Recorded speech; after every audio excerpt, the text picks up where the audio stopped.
Green Oasis жасанды интеллект арқылы кеңістікті жобалау, табиғатпен үйлесімді білім мен тәрбие, жоба тұжырымдамасы, мектеп ауласын жасыл, экологиялық және функционалды кеңістікке айналдыру арқылы оқушылардың шығармашылығын, экологиялық мәдениетін және денсаулығын дамытуға жағдай жасау. Яғни бұл біздің жобамыздың мақсаты жасыл аумақты көбейту, экологиялық білім беру, оқушылардың демалысы мен белсенділігіне жағдай жасау, және де табиғатпен үйлесімді эстетикалық орта қалыптастыру.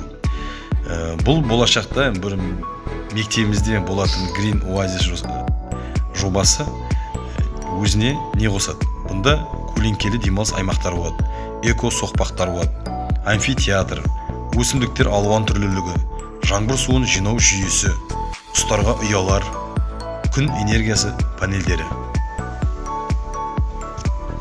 Генералды жоспарымыз, яғни бірінші бізде оқу ғимараты, екіншісі амфитеатр, үшіншісі эко оқу алаңы, төртіншісі мини жылыжай, бесіншісі компост аймағы, алтыншы спорт алаңы, жетінші сенсорлық бақ, үй аймағы, және тоғызыншысы велотұрақ, оныншысы күн панельдері, 11-шісі жаңбыр суын жинау жүйесі.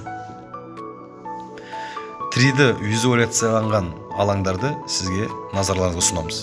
Біріншісі бізде амфитеатр және оқу алаңы осындай болады. Және мұнда оқушылар деген өзінің жеке істерімен және кітап оқуға өте керемет ыңғайлы жер. Мини жылыжай. Бұл жерде оқушылар өсімдіктерді өсіру және оларды баптау. Эко соқпақ. Мұнда оқушылар серуендеп таза ауамен демалады. Төртіншісі мұнда спорт және белсенді ойын алаңы. Балдар оқушылар спортпен шұғылданады. Эко бұрыштарымыз. Яғни біріншісі бізде экологиялық білім алаңы, сырттағы саябақтарға арналған табиғи материалдармен жабдықталған оқу аймағы. Екіншісі мини жылыжай. Оқушылар өсімдіктерді өсіріп бақылайтын шағын жылыжай. Төртіншісі компост аймағы. Органикалық қалдықтарды өңдеп табиғи тыңайтқыш алаңындағы аймақ. Бесіншісі сенсорлық бақ. Хош иісті, түрлі түсті және фактуралар өсімдіктер арқылы сезімдерді дамыту аймағы. Бесіншісі құстар, үй және жәндіктерге арналған аймақ. Құстар мен пайдалы жәндіктер үшін қолайлы мекен. Бұл жобамызда бізде қолданған жасанды интеллект құралдары. Яғни біріншісі Midjourney, бұнда 3D визуализациялар.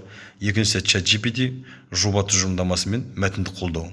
Үшінші DALL-E, эскиздер мен идеялық иллюстрациялар. Төртіншісі Canva AI, инфография және дизайн компоновкасы. Яғни біздер бұл жобамызда не күтеміз? Бұнда біздер оқушылардың экологиялық санасы артады, табиғатпен байланысын нығаяды, шығармашылық және зерттеушілік дағдылар дамиды. Мектеп ауасы эстетикалық әрі функционалды болады. Жобамды тыңдағандарға рахмет. Оқыған Махметов Нұрберген, Андрей Тихоненко атындағы жалпы орта білім беретін мектеп оқушысы.